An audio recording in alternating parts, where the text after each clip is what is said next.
Bueno, ya estamos en los 50 que veníamos siendo.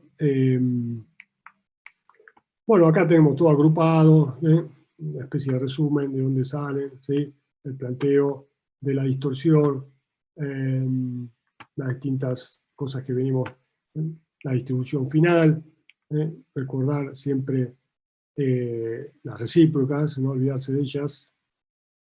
Y lo que quería mostrarle acá es que si tomo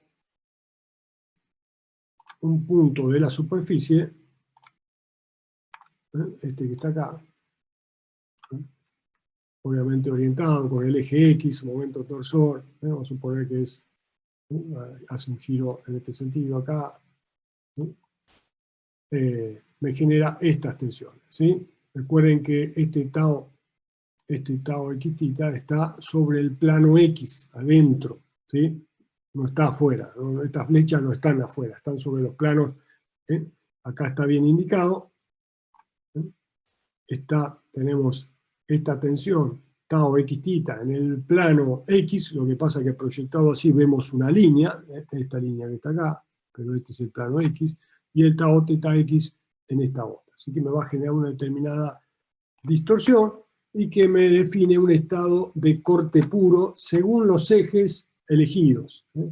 Fíjense que inclusive yo puedo después usar X y Z, si hago coincidir justo el Y o el Z con el eje normal al plano que estoy considerando. Yo acá puedo poner X, Y arriba y Z en lugar de tita, ¿sí? Después van a ver que pueden trabajar con coordenadas cartesianas para puntos particulares, ¿sí? Y obviamente si yo giro 45 grados, 90 grados en el círculo Mohr, obtengo planos en los que tengo tensiones normales, planos principales. En este caso voy a tener tracción en este plano y compresión en el perpendicular, ¿sí? Esto ya lo saben hacer. Pero lo que van a tener que hacer, obviamente no solo con las tensiones de un esfuerzo, sino con la superposición de esfuerzo. Recuerden que el objetivo es la distribución de tensiones. Ustedes están obteniendo expresiones para definir distribución de tensiones a lo largo de la sección. Después, cuando eligen el punto, le tienen que poner las coordenadas de ese punto a las expresiones. Y acá vamos a hacer... Profe, perdón, en el ejemplo que estabas mostrando, las verticales en ese caso, o sea, vos cuando estabas analizando esa partecita en el cilindro puesto de manera vertical, ¿las fuerzas verticales ahí serían los sigmas longitudinales que habíamos visto antes? como decías, ahora vamos al exterior, porque esto no me da bolilla. Ahora, sí. De En nuevo, ese ejemplo, en el donde dice B, sí. hay los tau que están en forma vertical. Es lo que antes habíamos llamado también sigmas longitudinales y los horizontales son los circunferenciales, ¿o no es lo mismo? Sí, Ah, es lo mismo. y esto, a ver, no, pero son longitudinales, pero no son normales, ¿sí?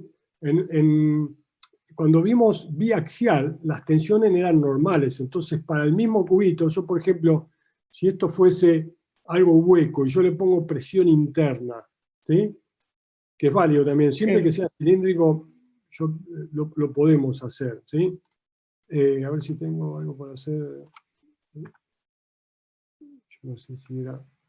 Si esto fuese hueco, también es válida la expresión que teníamos ahí, ¿sí? Me cambia el momento de inercia, pero también es igual, lo único que no va a haber tensión entre cero y el radio interno, pero después, ¿sí? Pero si yo le pongo presión interna a esto, ¿sí? Las tensiones acá, ¿qué tensiones me va a generar? Ya estamos haciendo superposiciones en este ejemplo, ¿sí? ¿Qué tensiones me va a generar?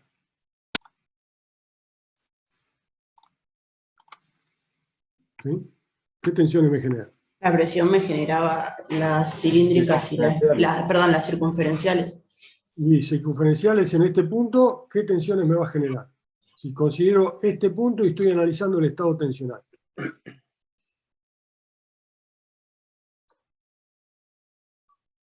X tita. ¿Cuál es el X θ?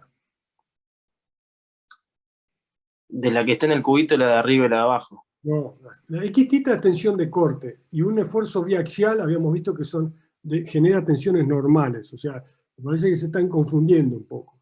¿Sí? La tensión circunferencial acá va a ser una tensión normal que está aplicada en el plano tita, y va a ser, obviamente tenemos esta de acá, esta sería la circunferencial, ¿sí? Y lo que estoy generando es un sigma tita-tita. Claro, o sea, son otra cosa. Yo lo que te estaba preguntando estaba totalmente mal, que es como que si en realidad era lo mismo, pero no, claro, las otras eran axiales, está bien. Ah, son normales, ¿sí? Esto sería sigma tita-tita. Esta sería lo mismo que la circunferencial, ¿sí? Y después tendría la tensión longitudinal, que está aplicado en el plano X en la dirección X. Son sigma XX. ¿Sí?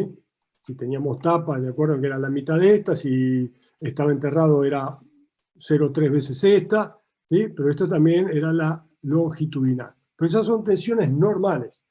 El momento torsor genera tensiones de corte, ¿sí? Pero bueno, ya estamos viendo un caso de superposición. Si yo analizo este punto de este eje hueco sometido a un esfuerzo torsor que a su vez tiene presión interna, el estado tensional va a ser este, que está acá. Tensiones de corte más tensiones normales, ¿sí?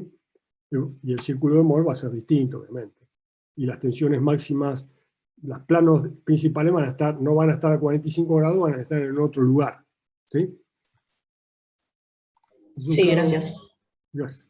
No, gracias a vos por la pregunta, vino bien. No sé si se entendió, pero esto es lo que vamos a empezar a hacer a partir de la clase que viene, ¿sí? Empezar a combinar cosas. Y ahí, obviamente, en ese ejercicio, ustedes tienen que repasar el tema de la generación de tensiones, en qué plano, qué dirección. Por eso yo siempre insisto, sobre todo cuando agarren libros que tratan temas estancos, van a ver que aparecen tau, sigma, esas cosas, pero sin indicar en qué plano actúan, en qué dirección, y ahí es cuando uno hace superposición y empiezan los problemas, ¿sí?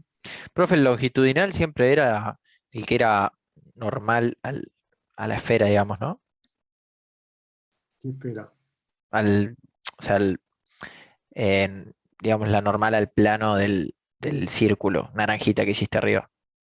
Claro, si yo a ver vamos a ver si lo puedo hacer de nuevo. Si yo estoy analizando acá, perdón, me quedó medio mal. ¿Sí?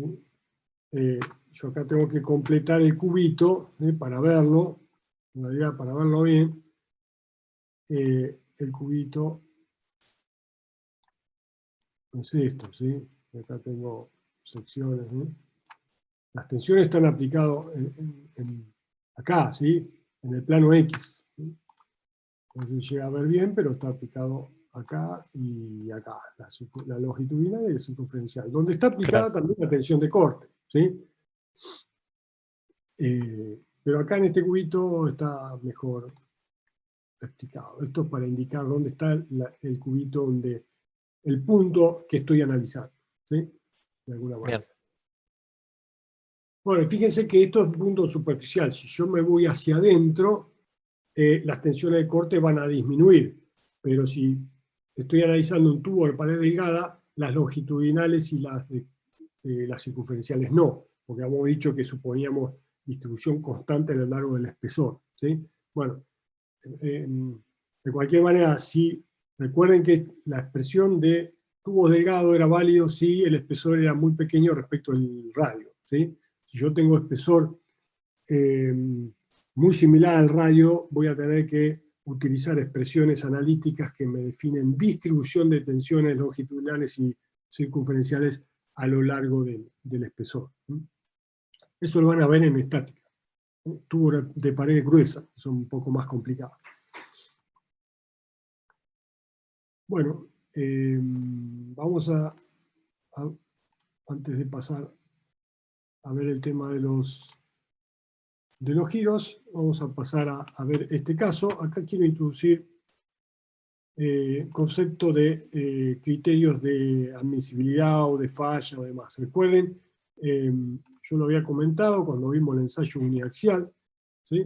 cuando uno hace el ensayo y grafica, por ejemplo, deformaciones y tensiones para un ensayo uniaxial, como este, por ejemplo, supóngase que le aplico una fuerza axial F, voy a tener una respuesta que inicialmente es recta, y después si el material absorbe deformaciones plásticas, hay una deformación que viene por acá, ¿no? Se puede definir la tensión máxima, pero acá me definía sigma E o sigma de fluencia o sigma E como el límite del régimen elástico, o un sigma crítico, ¿sí? Por encima del cual yo experimento deformaciones plásticas. Entonces, lo que vamos a hacer ahora es definir un criterio de falla de un componente sometido a un momento torsor, pero hecho con un material frágil, un material que no soporta deformaciones plásticas y que cuando llega a un determinado nivel de tensión en un plano, tensión normal, se rompe. Es decir, nosotros tenemos un material que hemos visto en la práctica, si hacemos un ensayo, que yo lo puedo cargar elásticamente hasta un cierto valor, un régimen, ¿sí? Un ensayo uniaxial, que hace que esto se rompe. Le voy a llamar sigma E o sigma, sí, un sigma crítico, ¿no? Vamos a llamar sigma crítico. Después vamos a ver el tema de los coeficientes de seguridad. Sigma C. Estamos diciendo que si yo hago un ensayo de tracción de un material frágil, los cerámicos, por ejemplo, vidrio, no sé, hay montones, solamente experimenta deformaciones elásticas.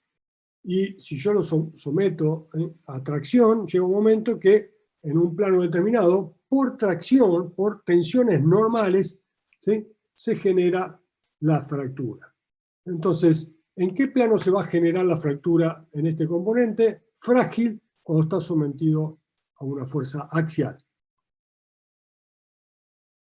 Yo digo que el criterio de falla de este material es que cuando una tensión normal máxima, la máxima que uno obtenga en el componente, llegue a un determinado valor, sigma crítico, rompe. ¿En qué plano va a romper?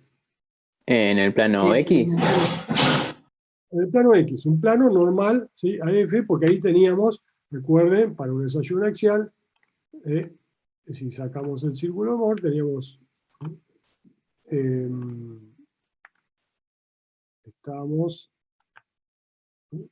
la tensión XX, era la tensión principal máxima. Esto es sigma XX. Si tomamos un dibujito acá, un cubito, esta sería sigma XX, y es la máxima, ¿sí? En otros planos obtengo siempre una menor, en los otros dos ejes principales es 0, y por lo tanto, obviamente, por eso es que esto se obtiene en un ensayo uniaxial, ¿sí? Se empieza a solicitar este componente, se va agrandando el círculo, aumentando sigma XX, hasta que cuando la tensión sigma XX se hace igual a una tensión crítica, que es propiedad del material, el material se rompe. ¿Dónde se va a romper? En una sección normal, donde, en aquella sección más débil. Recuerden que nosotros estamos analizando todo idealmente, pero en la práctica siempre alguna sección tiene un porito más, una propiedad un poquito más baja, una sección, hay mucha dispersión en ese caso, sobre todo en materiales frágiles. Pero bueno, lo importante es que ingenierilmente se puede definir una tensión de corte normal máxima que va a definir la rotura del componente en un plano donde esas tensiones son normales. Entonces, independientemente del esfuerzo que estoy aplicando al componente, en este caso un axial, pero poner que sea un flector, torsor, ¿cómo va a romper? ¿O en qué plano va a romper? En aquel plano y en aquel punto donde las tensiones normales máximas son las más altas del componente. ¿Sí? Entonces, eso es una especie de criterio de falla del componente. Entonces, cada vez que yo analice el estado tensional de ese componente frágil, yo voy a tener que buscar los planos de máxima tensión normal en todo el componente y compararlos con la tensión crítica. Si esa tensión máxima aplicada en el componente supera la crítica, el material se va a romper, ¿sí? Si no la supera, queda intacto y puede soportar esa solicitación. Es un típico criterio de diseño, ¿sí? Definiendo, obviamente, en función de la funcionalidad del componente y del material con el que está construido, criterios de diseño para asegurar la no falla del componente en servicio. A esto además se le agrega un coeficiente de seguridad que va a depender de los riesgos involucrados en la falla. No es lo mismo la falla de una silla que la falla de un avión, ¿sí? Si se rompe la silla, bueno, uno se lastimará un poquito, pero el riesgo comparado con que se caiga un avión es mucho mayor. Entonces, a eso se le agrega un coeficiente de seguridad que hace que la tensión, que se conoce como admisible, sea menor que la crítica de acuerdo a un criterio de falla determinado, ¿sí? Ustedes van a ver en estática, por ejemplo, el criterio de falla de afluencia, que tiene que ver con las tensiones equivalentes, o las von Mises máximas y demás. Bueno, habiendo aclarado esto, ahora vamos a analizar el caso de este componente frágil, material, una tiza, por ejemplo, que es lo que le voy a mostrar roto después, sometido a un momento torsor, pero sabiendo que este material va a romper cuando la tensión máxima normal en un punto y en un plano cualquiera llegue a un valor sigma crítico determinado. No sé, puede ser 10 megapascales, por ejemplo. Es para poner un número. No sé si anda por ahí, la tiza. ¿Sí? ¿Cuál sería el criterio? ¿Qué debería hacer? Primero tomar dónde están las máximas tensiones, los máximos estados tensionales. ¿Dónde van a estar en un componente cilíndrico sometido a torsión? En el medio. ¿La superficie? En la superficie. En el eje X vale 0. Habíamos visto que las tensiones sigma, que eran en el X, en la dirección θ, dependían del momento torsor aplicado a la sección, que acá es constante, vamos a suponer, sobre IP, que vamos a suponer constante, porque suponemos la sección del mismo radio continuo, por R. ¿Sí? Cuando R es igual a 0, las tensiones son 0.